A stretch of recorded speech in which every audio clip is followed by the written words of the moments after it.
Is that the end of the panel? Great, good job. Oh, dude fell down. He died. Unicorn overboard.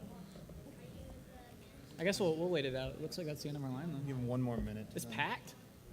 I know, it's fantastic. They know we're not paying them. You do know that, right? Well, now you do. And the doors they are closed. closed the doors. Tough.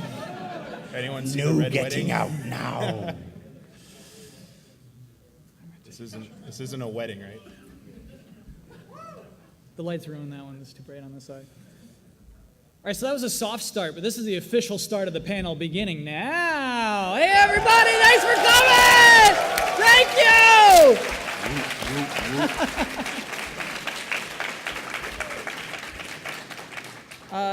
We are the Game Trailers panel, current Game Trailers panel. This is Mike Damiani. Hey. This is Marcus Beer. And I'm Kyle Bosman. And I actually, we have some videos to show to you first. So like the first half of this panel is going to be exclusive videos you've never seen before anywhere from all three of us. And then we'll do a Q&A for like the second half of the panel. And so the first video is my own. It's a show that I was planning before the Final Bosman was a thing. This is something I wanted to do for a long time. And I mean, I guess I should show it without any setup. Basically, it takes place in another universe. Is what this video is. Doesn't take place in our world, some other world is what it says. Bosman World. Yeah. Yes. Tails. Oh, sorry, what's your name first? My name is Joe. Okay, Joe. You're the first one in our raffle. Is he angry? That's always bad luck. Anyway, Also, good job like getting there up first. thank you. He trampled over a baby to get there. So I was wondering with Pop Fiction, whenever you finish those up with, timelines, I mean, Okay. do you ever like feel the need to where if another game comes out, for example, if Metal Gear Solid comes out, do you ever feel the need to go back and include like a game that came out, explains even more storyline to it, or do you just say whatever? I don't say whatever. I do think there's some people in the office that wish I would say whatever, so we don't have to do that. Thanks for coming. They had to get somewhere important. It's okay. The truth is that timeline is a little bit more intensive to make. It seems like it'd be really easy to update. So here's an example. A Link Between Worlds is coming out this fall. It's going to add more to the timeline. So it's like, okay, how is this going to do this? The thing is, you saw those mural shots that outline the games. The graphics guys would have to redo every single one of those shots, and those took forever to render out. So I will do updates to them, and we'll get them in production at some point, but I don't think we're just going to do it we're not going to just do it for one game probably. It has to be either a major installment or after a few games, so maybe in a few years we'll do that. But it's not like Pop Fiction. Like if you think of like Pop Fiction when we do the updates every so often when something new comes out, those are easier to do. Yeah. Timeline, we will do them eventually, but it's just, we want to wait for a few more games because it's a lot of work to go back and fix those, or update them. Fixing them is not so bad. Actually, that's really awesome. I really admire your commitment to the work. It's really awesome. Thank you very much. Thank you very Thank much, you, Joe. man. Thank you. Oh yeah, giveaway. Oh yeah, Yeah, come on. so come on up Wait, here. Joe, come back. Joe, we got a prize for you. Sweet. That was actually a good question, so you get a nice prize. Where's our next questioner? I'm So how are we Nick. doing this? Mega 64 row on my back if anyone's questioning. It's my hat. Oh yeah. Nick, what's up, mate? What's Are your they picking question? or are we just giving I'm just wondering okay. what all of your general thoughts That's are easier on to- the Oculus Rift and what it may or may not mean for the games industry. That's a good question. I'm gonna give this to you. Yeah, and I'm going to take it. I'm the PC guy. No, Oculus Rift, having tried it several times, I think it's fantastic. I wouldn't be surprised if one of the big two in Sony and Microsoft didn't sort of like see sense at some point and plunk down an obscene amount of money for them. The very first demo I ever got of Oculus Rift was from John Carmack, which was kind of scary because he is the most intelligent man in the world. But I thought that I knew then that Oculus Rift was really good because it made Doom 3 playable. Is that what you played Doom 3 with the Oculus I Rift on? played Doom 3 and I actually enjoyed it. That's cool. That's So cool. it's Oculus Rift is not only a technological marvel, it's a miracle worker too. So personally, like, I can't I don't want to be like sitting at attention with the goggles on. I'm just a real like lazy, laid back person when I play video games. Well, you can. Can I do that with the Oculus Rift? You don't have to sit like you're a stick up your ass. There's Okay. no rules for using Oculus Rift, Kyle. I'm super curious to try it. I've never tried it. Have you tried the Oculus Rift? No, I actually haven't tried it. Yeah, I actually checked out the Hawken demo earlier, and it was really interesting. Nick, thank you for your question. Come get a present. Come get a prize. Cool. Who's our next questioner? Hi, my name's Paul. Hi, Paul. One simple question. Where's the Pac-Man? Doesn't show up to PAX anymore? We sold him to some gypsies for a bag of Funyuns. Onions are good. No, That's worth it. I had the conversation with him. I said, "Are you going to go to PAX?" And he says, "Is that Memorial Day weekend?" And I said, "Yeah." And he goes, "No, I'm going on vacation." Labor Day. Yeah. That was it. Michael Pachter is one of the hardest working men in the industry. I mean, he travels so much that, I mean, I think his family have a cardboard cutout of him in the house just to remember what he looks like. So But if he gets some family time, he does get he's some. gonna take it. He does get some. But yeah, I mean, I haven't had any decent pack time since E3. And if I'm not getting any, neither are you lot. Thank you for your question, Paul. Come get it. Toy. Who's our next questioner? Ivana. Ivana. So I'm starting college right now. I'm wondering if your college major impacted your entering a career in gaming, and how did you get your job at Game Trailers? A super good question. I'll start. My major was in TV and radio. So at my college, I did like a lot of like college TV stuff. Some of that is still on the internet. But that definitely like impacted. Basically, I started at Game Trailers as a PA for the TV show for GTTV, and that's how I got into that room. And then eventually, I just had like lots of good ideas, and they started trusting me to make videos. And so it definitely impacted how I got to where I am. How about you guys? I went to school. I got a Bachelor of Science in Communications from the University of Texas, and I ran my own website for 4 or 5 years, basically. What was it called? I'd rather not name it. Which is a great name for a website. No, it's not a bad I'd rather name. not write that It's whatever. But I did it on my own. I went to like events on my own. I paid my way for everything, and I was just regular. After college, I got a normal 9-to-5 job. I was like a content designer for an animal website thing and cat enthusiast, dog enthusiast stuff. Yeah. Have you ever heard of Cat Fancy or? Yeah. Yes. I worked for that company. You worked for catfancy.com? Yes. That is crazy! That is so funny! Yes. Oh It became Mike Damiani, baby, come on. It became catchannel.com though. Cat channel. But no, I decided one day maybe I should try and get paid for doing what I love so much, and I just started sending out my resume and trying to like network with people. And when I started out, I was just like writing previews and occasional feature, and then just kind of like Kyle, one day they're like, do you want to try and make something on your own? And that's kind of how I got to where I was now. I actually started off by accident. I used to sell advertising at a newspaper in Wales in the early 90s, and I suggested to the editor that they need to run a games column. Because obviously I was an avid gamer at the time. Still am, actually.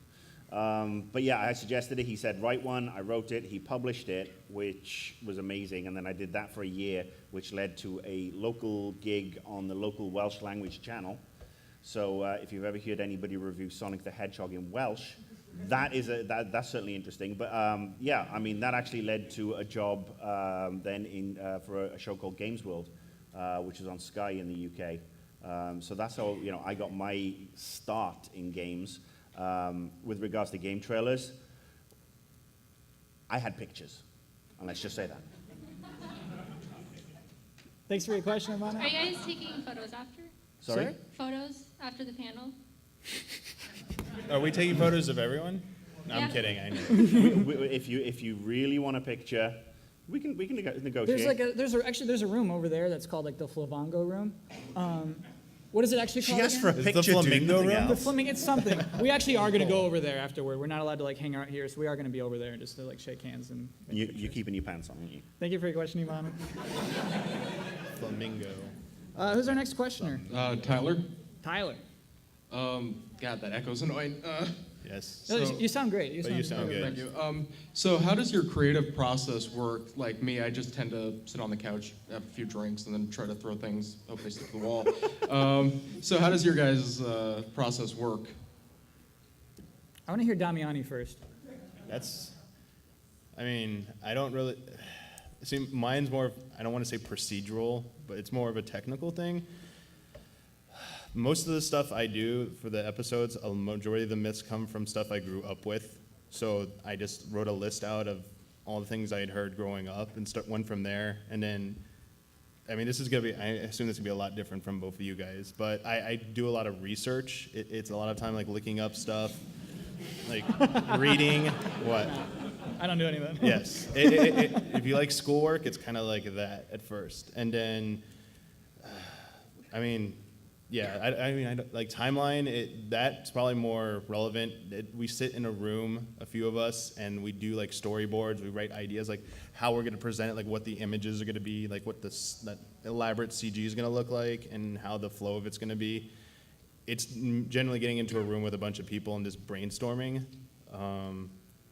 Or going to play, like, I don't know, after a weekend I'll play a game and I'll just be like, oh, I just remembered something really cool, I should write that down and we should do an episode for that. But I think your guys is gonna be way more interesting since mine's like a little different of each show than your guys.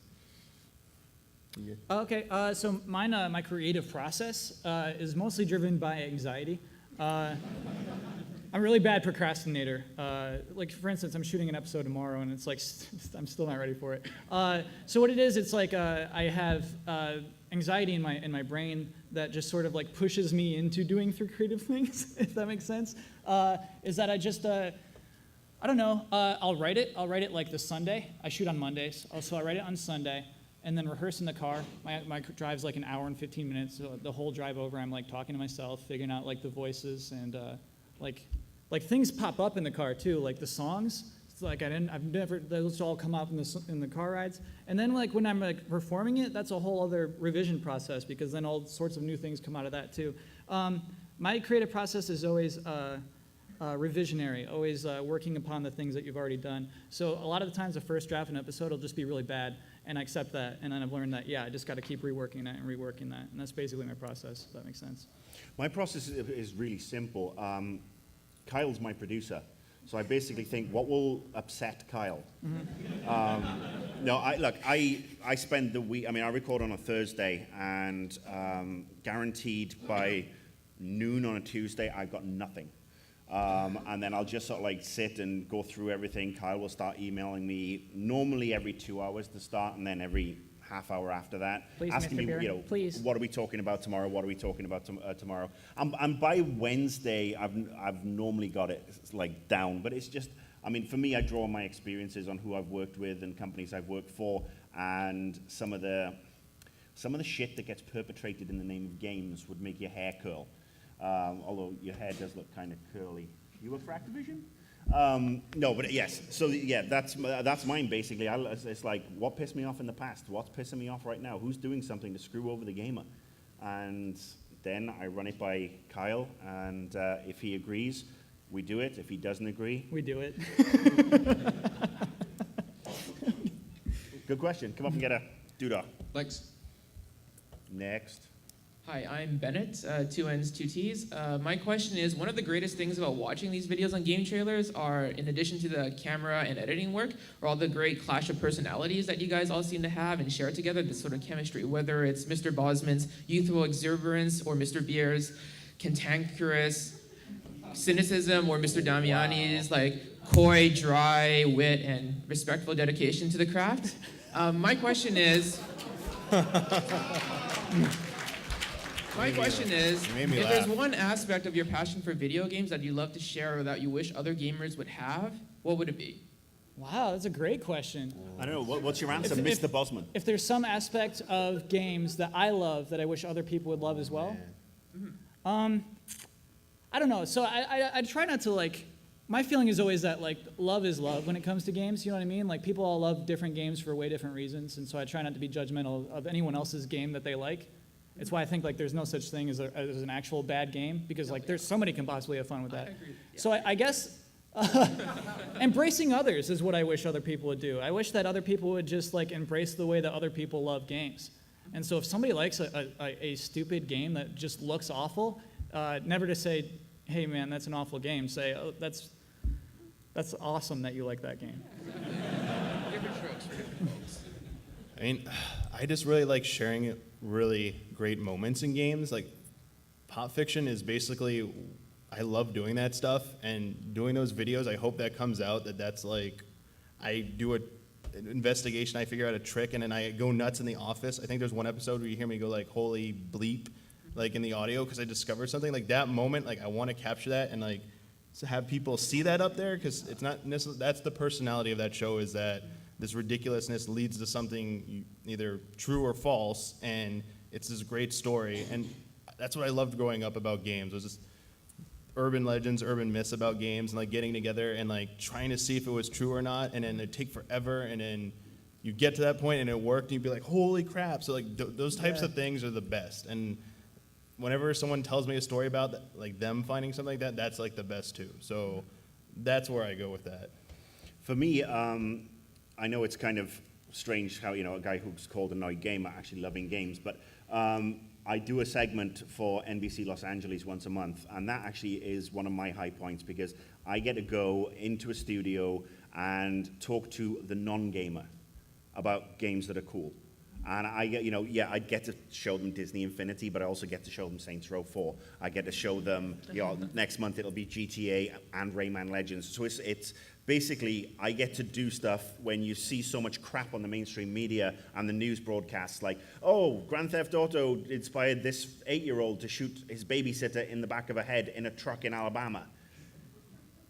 And I basically can go on and say, you know what? That's kind of stupid, because why the hell would you let a kid have a loaded gun in a truck in Alabama? Never mind the fact that you're letting them play an M-rated game. And I get to educate not only the people who watch the news broadcast, but I also get to educate the fellow anchors and the production team behind it, because when I started doing this, they were like, well, you can only do kids games because that's all people want to see. And then I gradually started putting stuff in, and now they get it. They know that games are for everybody. They know that it's not just for a 7 to 10-year-old. They know the median age of a gamer is 38 years of age. They know that over 50% of gamers are now women, and they are all, shapes, sizes, and they're not antisocial morons. They are people who can be great and do stuff in the community and just be really cool people. They're not the poster child for, young Adolf Hitler, as per, some of the news outlets that, would paint them. So for me, that's what I like doing. Thank you, Bennett.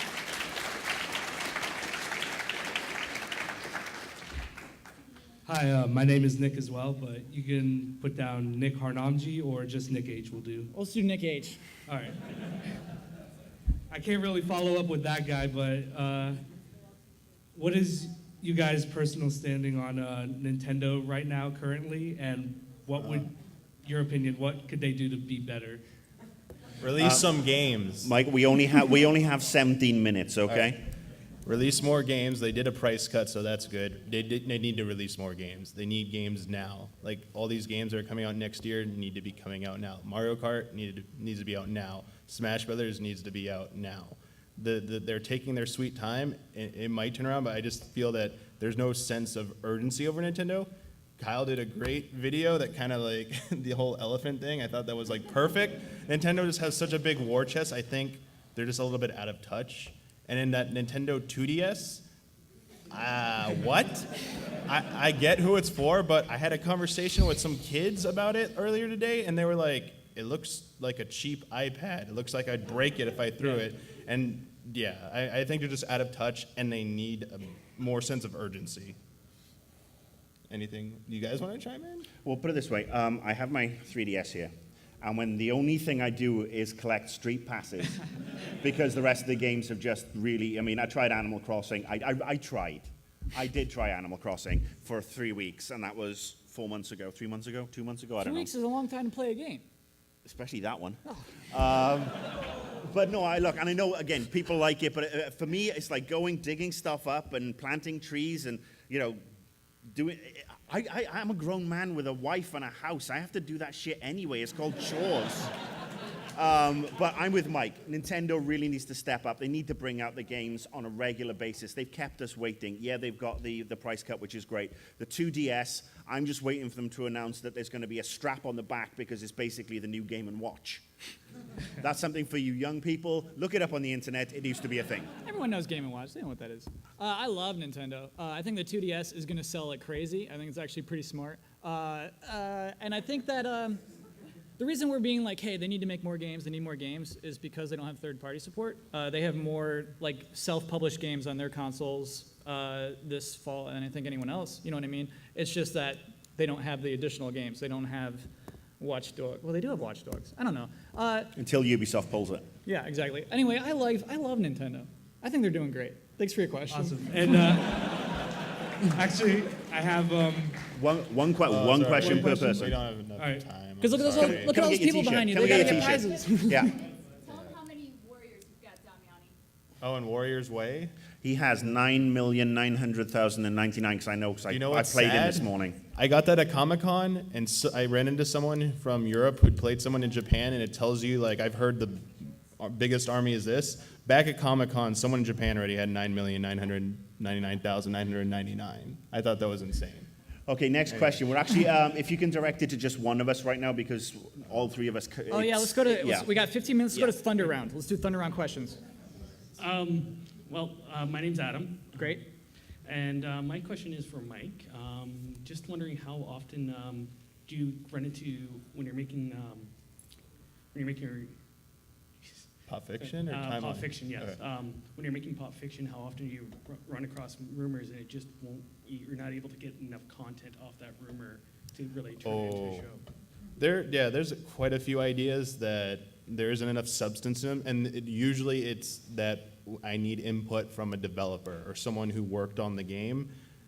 Otherwise, there's just nothing to it. It's just, oh, here's a myth, here's some theories, but there's nothing we can test out. I'll give you an example of one. There's been a lot of like stuff out there, but like the Michael Jackson and Sonic 3, which might be the next episode, and we might have some new interviews in that.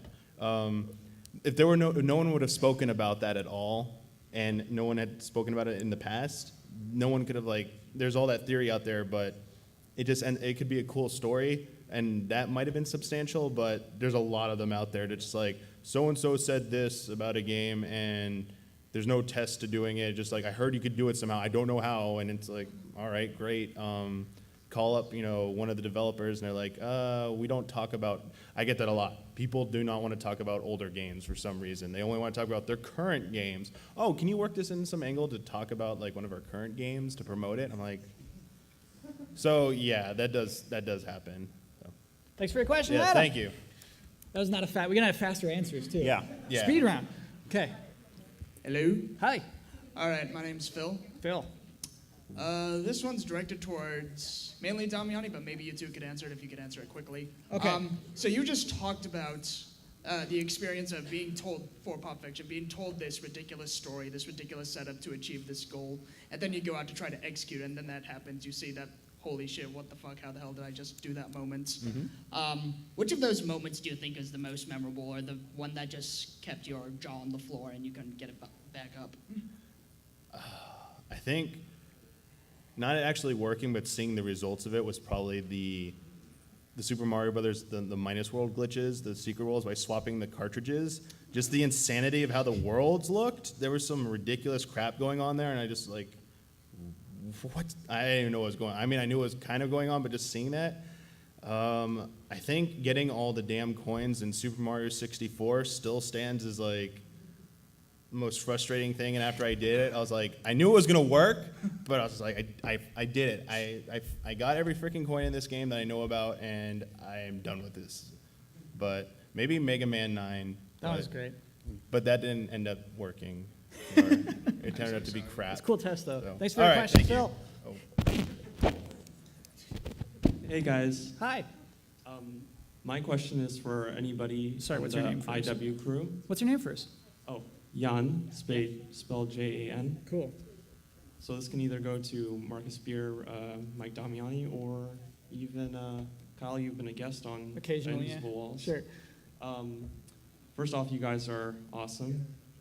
but truth be told, and I hope I'm not the only one to think this, I do miss Shane Satterfield. And Yeah, we can clap for that. yeah, It's we can okay. clap. It's fine to clap for Shane. And Ryan Stevens may have alluded to this in an episode, but do you plan to have him come back as a guest in a future episode? Hold on. Jeremy, how much are we allowed to say? Yeah. No, look. They want to know if Shane's going to come back Look, for a guest. We all of us have, spent multitudes of years working with Shane. He's off doing his own thing right now. Are we saying never? No. Are we saying we will have him on as soon as the schedules allow? Yes. Are we going to promote in advance? No, because we want to surprise the shit out of you. But we got nothing but love for the man, and yes, I can't wait to see him back on IW so he can say up and out one more time. Thank you. Thanks. Hello, I'm Jeff. Hey, Jeff. Hey. I have a quick question for any of you. What's your proudest moment in being a video game journalist? Or like your... The first time I made a video, the first time I did Sony do's and don'ts, it did pretty well in the office. I posted it pretty late. It wasn't until I was grocery shopping at Target that I saw that there was a NeoGAF thread for the video I made, and that was honestly my proudest moment. I was like, NeoGAF noticed me. This is huge for me, and that was it. That was the top. Still, that was the moment there. I got a little emotional. Even it was really weird and silly. This might not be the greatest moment as being a journalist, but just as a video producer, I think it was after we finished the Zelda timeline, and so many people were emailing us, telling us how they loved it and how good they thought it was, and then Nintendo even tweeted it out and messaged it saying they liked it a lot. I was actually a little nervous because we were making all those custom graphics. I was a little worried, but that they'd get angry. But they were really happy with it. Everyone was really happy with it and how well it turned out. After how much work went into that, that was probably the best moment, seeing the reception to that. I don't actually consider myself a journalist. These guys, well, perhaps not him, but the one on the end there, Damiani, he is a journalist. I mean, he puts in so much time and effort. I think I am more of a big mouth, basically. But honestly, the proudest thing, actually, when I was a bona fide journalist in the mid-90s, when I was on Games World, I managed to get the first ever European exclusive review of Donkey Kong Country. And literally on the Super NES, and basically Nintendo came up with a representative who had the cart, I kid you not, in a locked briefcase, and they had two security guys stand outside my capture room while I basically played the game, wrote the review. They wouldn't let me capture the video. They provided me with a VHS tape of footage that we then had to digitize and put on the thing. It was so much work, but it was still one of the coolest things I ever got to do, and probably the first thing I really achieved as a journalist. Great question. Thanks, Chad. Thank you. 5 minutes left. My name's Jason. Hey, Jason. And, my question is about pop fiction. What would you say would probably be the most disappointing thing that you've come across? The Mega biggest Man one? 9. Great question. There you go. Good question. By the way. No, we need to wrap it up. Yeah. KJ Nafuni panel tomorrow. I will be there. Nice. You know what I'm asking. How's it going, guys? Hey. My name's Sean. I'm still pretty new to game trailers, and I liked your Annoyed Gamer. How do you pick what you're gonna bark up as far as a tree? Yeah. Honestly, it just depends on what's going on that week. I mean, it's got one of the things I said at the end of last season is I don't want to turn into a video game equivalent or a video equivalent of a site that goes looking for controversy just for shits and giggles. I tried that on a couple of episodes and it just was stupid. So yeah, it's just based on what's going on for the week. If there's nothing going on, I will just answer questions from now on. I am not going to be courting controversy that might not be there just to piss people off, because I'll leave that to other sites. Great question. Thank you, Sean. Yeah. Okay. Okay, we got two more people. Two more people. Don't worry, we're going to give away a lot of crap anyway. So. Okay. Yeah, okay. Hi, my name's Peter. I want Peter. to first say that I love all you guys. You're awesome. We love you too. On all your shows. My question is for Marcus. Basically, amongst my friends, I'm known as the loudmouthed, obnoxious asshole who has no diplomacy skills and isn't politically incorrect. What's your point? And I've noticed that you have the similar personality type, and I'm wondering how someone like us can, well, as you did, get into PR as a career. You want to get into PR with that personality? That's what shocks me now that I've realized that you did that for your career. Look, How? Annoyed Gamer is basically the culmination of 15 years of me putting up with various bits and bobs of crap. Because I used to be a nice guy. But then I spent 15 years dealing with various wankers and tosspots, if you will. And then, I got to the stage where I wasn't going to take it anymore. And I wanted to do something a little bit different. If you want to do what I do, don't. But I seriously wouldn't recommend if you want to be in PR, because the way PR is nowadays, I mean, I make the joke that if PR had been around, or Twitter had been around when I was in PR, I'd have been fired on a weekly basis. And there is no place for, there are a few old school PR people who are really good and are full of personality and are honest and don't bullshit you. Unfortunately, they are becoming less and less. PR is more now how many asses you can kiss and not what you can really deliver that's innovative. Right, so basically I'm screwed. Basically. Thank you. Good question, though. I thought you were very polite. Anyway, Yes. okay. So the final They're holding up question. the 5-minute sign. Okay, so here's our final question. Maybe. My name's Eric. Hey, Eric. Questions for Kyle. Sure. Just kind of a fun question. Top 3 Pokemon. Farfetch'd, Heracross, Smeargle, I guess is number 3. Okay, and I've got one. Top 3 sexiest Pokemon. Jinx, Dugong, Ditto.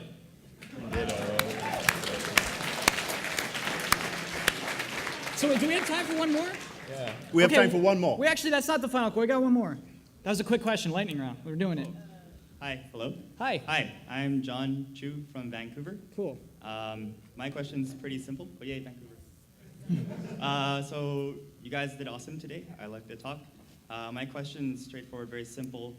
There's a lot of hate on free-to-play games on mobile coming from what I feel is like a very core group of gamers.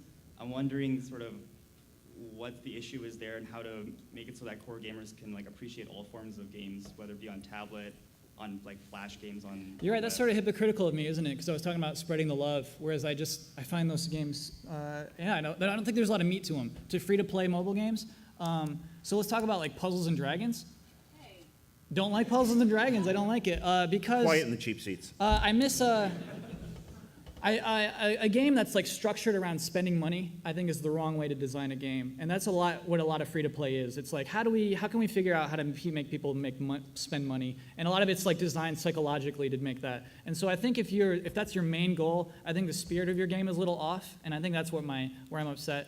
I would just love to see more love put into those games. Love first, and then money second. Also, respect for the people who buy the games. Respect for the people who are going to be giving the money. That's what you need.